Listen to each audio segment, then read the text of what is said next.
Ese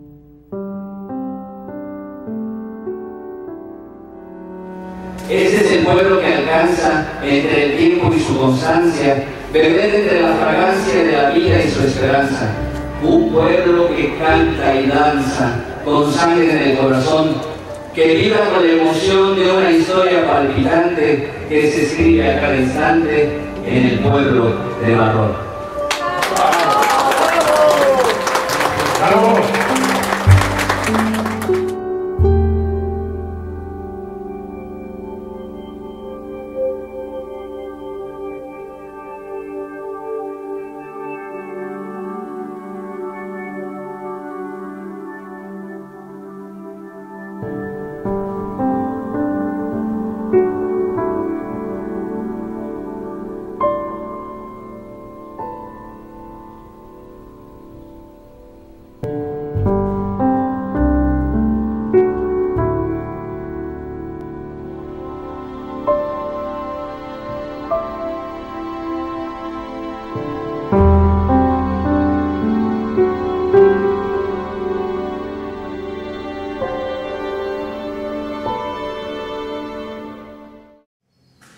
Barrón es uno de los pueblos que componen al actual municipio de Nicolás Romero.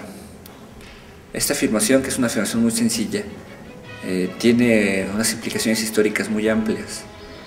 Nicolás Romero no siempre se llamó Nicolás Romero, antes fue Montebajo, y antes de ser Montebajo eran 4 pueblos muy antiguos, que eran Coahuacan, Tlilan, Nacascahuacan y Azcapotzaltonco. A la llegada de los españoles, estos 4 pueblos se cristianizaron y pasaron a tener nombres de santos: Santa María Magdalena, Cahuacán, San Miguel Ila, San Francisco Nacas, Cahuacán, que ahora se llama San Francisco Magú, y San Pedro Azcapotzaltonco. Las 3 fábricas más importantes que se crearon en esta parte del país de algodón fueron creadas en Nicolás Romero: la fábrica de La Colmena, la fábrica de San Ildefonso y la fábrica de Barrón, de lo que el cronista municipal Gilberto Vargas llama la Trinidad del Hilo. Denominamos la Trinidad del Hilo a ese triángulo textilero formado por las fábricas de La Colmena, San Ildefonso y Barrón. La Trinidad del Hilo es precisamente esa triada, ese tejido de las hebras de algodón y de lana, con la cual en el siglo XIX, en su mitad, es el parteaguas de nuestra historia, ¿no? Es lo que llamamos la tercera raíz de nuestro municipio, la raíz industrial. Las fábricas fueron construidas de madera en principio y después fueron poco a poco consolidándose a partir del año de 1847, gracias a las inversiones inglesas. El algodón en aquella mitad del siglo XIX constituía lo que llamaban el oro blanco. Una buena parte del algodón que se producía, o de la tela de algodón que se producía en México, se iba de exportación. Los pueblos y la fábrica se crearon al mismo tiempo.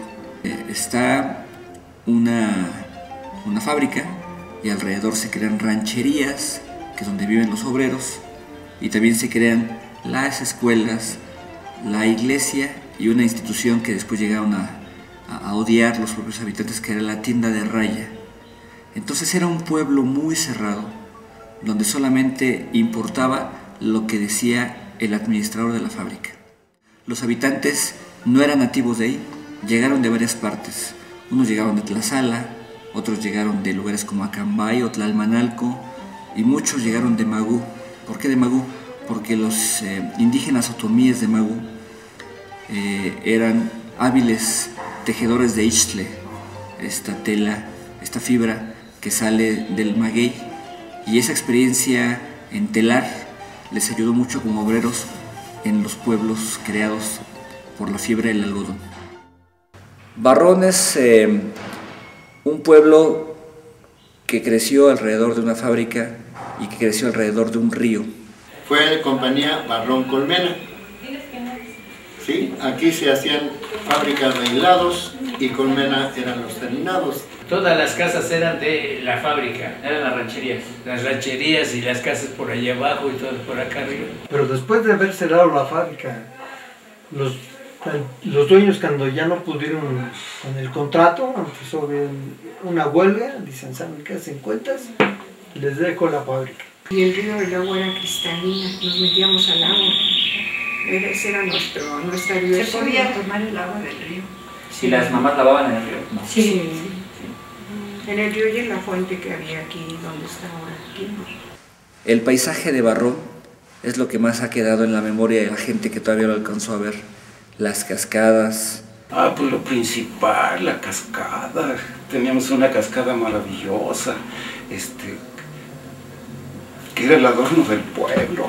En los sábados, cuando no se utilizaba para la fábrica, pues era una hermosidad ver sus cascadas. La transparencia del río, la transparencia del aire, el verdor de los árboles. Había lugares fundamentales, había un manantial que era el manantial de las tinajas. Las tinajas, una parte también otro manantial, otro pocito que siempre también brotaba el agua, o sea, en abundancia. No, ahí era una fosa donde estaba manando el agua, hasta se veían los borbollones como salían de agua. Y allí nos metíamos, como estaba redondo ahí, nos metíamos a nadar ahí también. Entonces allí estaba escurriendo el agua, estaba manando, ¿no? Y había una como poza allí abajo, y entonces allí se llenaba de agua y era caliente esa agua también, y entonces toda la gente iba a sacar agua de allí para el servicio de su casa. Había un lugar donde se llamaba el agua caliente, que era un lugar donde brotaba agua caliente en medio del río. Si el agua caliente, vamos a decir, en un manantial, no estaba cerca del río, pero sí una parte, digamos, donde brotaba el agua calientita, por eso se le puso agua caliente. Íbamos mucho, era el agua caliente en la mano. Yo con mis amigas que fueron de toda la vida. Ahí es donde le nombran el agua caliente, ahí se iban a nadar. Allí hasta yo me iba a bañar, y había mucha gente, el agua estaba tibia y allí nos íbamos a bañar. Era un agua que caía también muy simpática, muy calientita que se sentía. Y había unas grandes pozas, hondones les llamaban ellos. El hondón de Doña Lola, el hondón de Doña Juana. Un manantial, le habían hecho una poza, donde también ahí nos íbamos a nadar los días 24 de San Juan. Había un lugar que se llama La Rinconada, que está ahora atrás del campo de fútbol, o al lado del campo de fútbol, que era justamente eso, una rinconada donde se escuchaba el rumor de las cascadas, en medio de los eucaliptos que estaban por ahí plantados por los abuelos.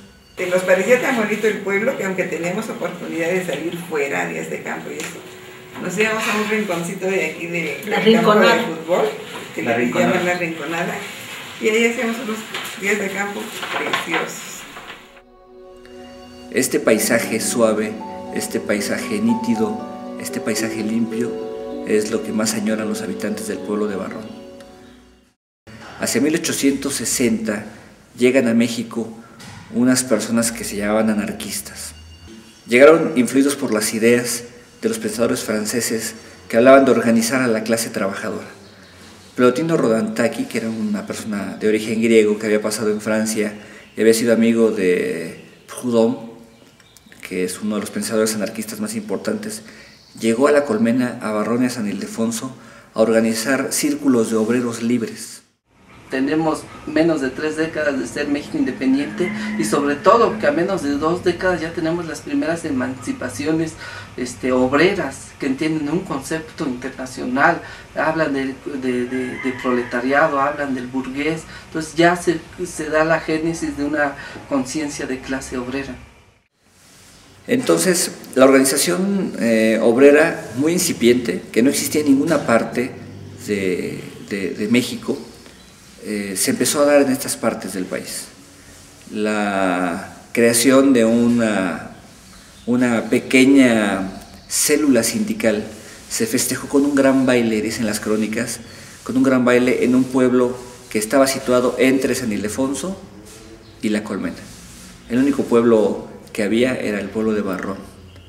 Ahí se hizo una gran fiesta y 3 meses después los obreros se lanzaron en una huelga entre mayo y junio de 1865.